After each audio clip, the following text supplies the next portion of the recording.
Welcome to doctor Roshan సమ్మి care.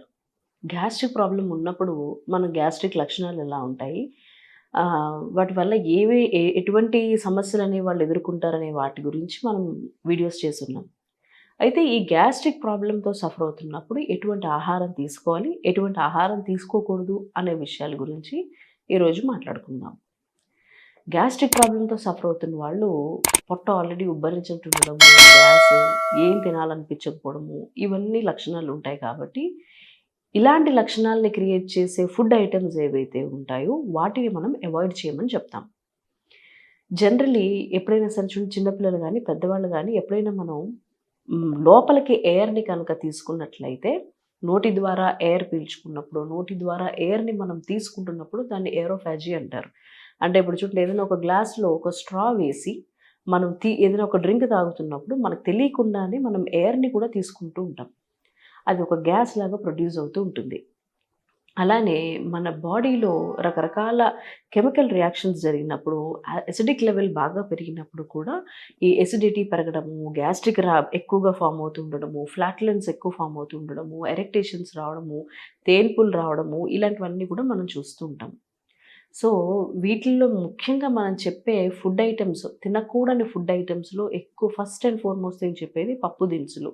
కందిపప్పు, శనగపప్పు, పెసరపప్పు, పెసళ్ళు, ఇటువంటి వాటివన్నీ కూడా ఎక్కువ గ్యాస్ ప్రొడ్యూసింగ్‌గా మనం చూస్తుంటాం.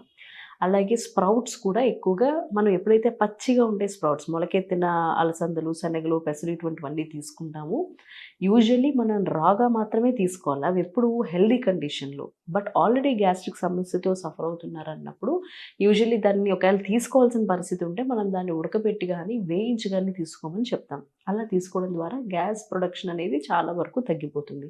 కానీ అలా తీసుకోవడం ద్వారా ఏమవుతుందంటే దాంట్లో ఉండే పోషక విలువలు ఏవైతే ఉంటాయో అవి కాస్తగా తగ్గుతాయి. అంటే న్యూట్రియంట్ వాల్యూస్ అన్నీ కూడా మనకి తగ్గిపోతూ ఉంటాయి. అలానే కొన్ని డీప్ ఫ్రై ఐటెమ్స్, ఎస్పెషల్లీ ఏవైతే బాగా నూనెలో వేయించి, ఇప్పుడు చూడండి బయట జంక్ ఫుడ్ గానీ, చిప్స్ ఇటువంటివి ఏవైతే ఉంటాయో అవన్నీ కూడా, ఏ వస్తువైనా సరే డీప్ ఫ్రై చేశారు అంటే అది గ్యాస్ ప్రొడ్యూసింగ్ ఏజెంట్ కింద మారిపోతూ ఉంటుంది.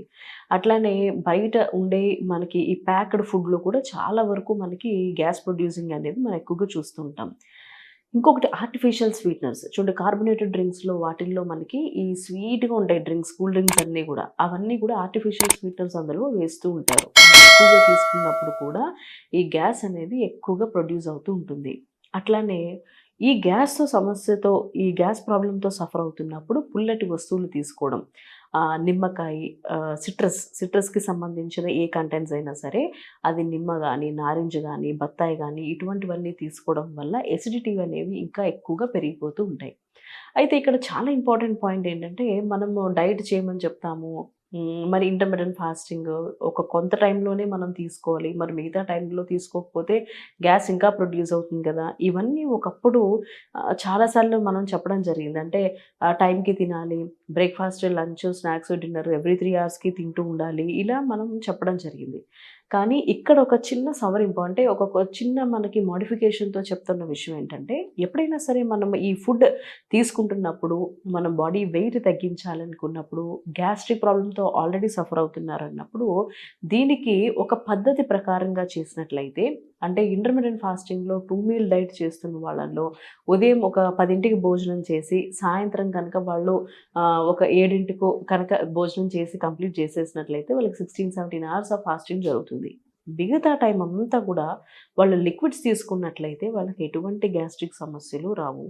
అది కాక వాళ్ళకి మొత్తం గ్యాస్ ప్రాబ్లమ్స్ అన్నీ కూడా చాలా వరకు వాళ్ళకి క్లియర్ అయిపోతూ ఉంటాయి. సో, ఇంటర్మిటెంట్ ఫాస్టింగ్ అనేది చాలా కండిషన్స్‌లో మనం చేయమని చెప్తాం కాబట్టి, ఇది వరకు గ్యాస్ ప్రాబ్లమ్ ఉన్నవాళ్ళు టైంకి తినాలి అనేది, అండ్ ఓవర్‌గా ఫీడ్ చేయడము, ఎక్కువగా తీసుకుంటూ ఉండడం ఇటువంటివన్నీ చేసేవారు. అలాంటివి అవసరం ఏమీ లేదు. అలాగే మనం తినకూడని వస్తువుల్లో విషయానికొచ్చినట్లయితే శనగలు, పల్లీలు, అంటే మనం వేరుశనగ అంటాం. ఇటువంటివన్నీ తీసుకోవడం, హోల్ లెగ్యూమ్స్, గ్రెయిన్స్ ఇటువంటివి తీసుకోవడం ద్వారా ఇంకా కూడా ఎక్కువగా మనకి ఈ గ్యాస్ అనేది ప్రొడ్యూస్ అవుతూ ఉంటుంది. శనగపిండికి సంబంధించిన వస్తువులు, లేకపోతే చూడండి డీప్ ఫ్రై ఐటెమ్స్‌లో బ్రేక్‌ఫాస్ట్‌గా మైసూర్ బజ్జీ తింటూ ఉంటారు. కొంతమంది మిర్చి బజ్జీలు తీసుకుంటూ ఉంటారు. ఇలాంటివన్నీ తీసుకోవడం ద్వారా గ్యాస్ అనేది ఎక్కువగా ప్రొడ్యూస్ అవుతూ ఉంటుంది. ఇంకొకటి మనం ఎప్పుడు చెప్పేదే నార్మల్‌గా తాగే సోడాలు ఎక్కువగా తాగుతుంటాడు. కార్బోనేటెడ్ డ్రింక్స్ అంటాము. వాటి వల్ల గ్యాస్ తగ్గుతుందనుకుంటారు గానీ, వాటి వల్ల గ్యాస్ ఏమాత్రం తగ్గదు. దాని ద్వారా ఇంకా గ్యాస్ ఎక్కువగా ప్రొడ్యూస్ అవుతూ ఉంటుంది. అలానే వంట సోడా కూడా చాలామంది ఈ శనగపిండికి సంబంధించిన వస్తువుల్ని చేసేటప్పుడు మిర్చి బజ్జీలు ఇటువంటివి వేసేటప్పుడు వంట సోడా వాడుతుంటారు. వాటికి కూడా ఎక్కువగా గ్యాస్ ప్రొడ్యూస్ అవుతూ ఉంటుంది. సో, ఎవరైతే ఈ గ్యాస్ట్రిక్ సమస్యతో సఫర్ అవుతూ ఉంటారో వాళ్ళు ఇటువంటి ఫుడ్ ఐటెమ్స్ అన్నీ కూడా నిషేధించాలి. తినకూడదు. అలా తినకుండా ఉన్నట్లయితే గ్యాస్ అనేది ఇంకా ఇంకా ప్రొడ్యూస్ అవ్వకుండా ఉంటుంది. చాలామంది నేను చాలా వీడియోస్‌లో చెప్పాను. ఇప్పుడు కూడా మళ్ళీ సందర్భం వచ్చింది కాబట్టి చెప్పడం జరుగుతోంది. ఎప్పుడైనా సరే ఇంట్లో పండగలు అలాంటివి వచ్చినప్పుడు హెవీ ఫుడ్ తీసుకున్నప్పుడు చాలామంది సోడాలు తాగాలనుకుంటారు. ఆ సోడా తాగి ఏదో మనకి గ్యాస్ తగ్గించుకోవాలనుకుంటారు. కానీ దానివల్ల ఎటువంటి ఉపయోగం ఉండదు. ఇంకా కూడా మీరు గ్యాస్‌ని బాడీకి ఇస్తున్నారు తప్పితే మీకున్న గ్యాస్ వల్ల మీకున్న గ్యాస్ మాత్రం ఏమాత్రం పోవట్లేదు. ఈ విషయాన్ని అందరూ గమనించుకోవాల్సి ఉంటుంది. ఇక తీసుకోవాల్సిన ఫుడ్ ఐటెమ్స్. ఎప్పుడైతే గ్యాస్ట్రిక్ ప్రాబ్లమ్‌తో సఫర్ అవుతున్నారో వాళ్ళు ఎక్కువ ఫైబర్ డైట్ తీసుకోమని చెప్తాం. తేలిగ్గా, హాయిగా అరిగిపోయే ఫుడ్ ఐటెమ్స్. అంటే ఆనపకాయి, అంటే సొరకాయ అంటారు. బీరకాయి, పొట్లకాయి, ఆకుకూరలు, కాయగూరలు ఇటువంటివి ఈజీగా, హాయిగా అరిగిపోయేవి. మళ్ళీ కాయగూరల్లో బంగాళదుంప కూడా నిషిద్ధం. బంగాళదుంప తీసుకోకూడదు. ఈ వీటిల్లో బంగాళదుంప అటువంటివి మినహాయించి మిగతావన్నీ కూడా తీసుకున్నట్లయితే ఫైబర్ డైట్ ఇప్పుడు చెప్పినట్టు సొరకాయ, పొట్లకాయ, బీరకాయ, ఆకుకూరలు, తర్వాత మనకి జ్యూసెస్ అంటే వెజిటబుల్ జ్యూసెస్, గుమ్మడి జ్యూసు ఇటువంటివి తీసుకోవడం వల్ల ఆకుకూరల జ్యూస్, పాలకూర జ్యూస్ తీసుకోవచ్చు. కీరా ఎక్కువ తీసుకోవచ్చు.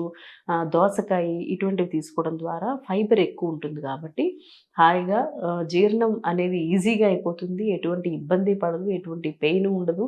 గ్యాస్ నొప్పులు లాంటివి ఉండవు. ఫ్రీగా అరిగిపోయి మళ్ళీ ఆకలి వేస్తూ ఉంటుంది. ఉండగా ఉండగా ఇటువంటి డైట్ ఎక్కువగా తీసుకోవడం ద్వారా, ఇటువంటి ఫైబర్ డైట్ తీసుకోవడం ద్వారా ఆటోమేటిక్‌గా గ్యాస్ట్రిక్ కంప్లెయింట్ కూడా చాలా వరకు మనకి తగ్గుతుంది. ఇక అన్నిటికంట చాలా చాలా ఇంపార్టెంట్ థింగ్ ఏంటంటే వాటర్ కన్జంప్షన్. ఎన్నో కండిషన్స్‌లో మనం చెప్పడం జరిగింది. అలాగే గ్యాస్ట్రిక్ సమస్యకు కూడా చెప్తున్న విషయం ఏంటంటే వాటర్ కంటెంట్ ఎక్కువ తీసుకోవడం ద్వారా మొత్తం మన పేగు అంటే మౌత్ దగ్గర నుంచి యానస్ వరకు కూడా మొత్తం గ్యాస్ట్రో ఇంటెస్టినల్ ట్రాక్ అంటాం.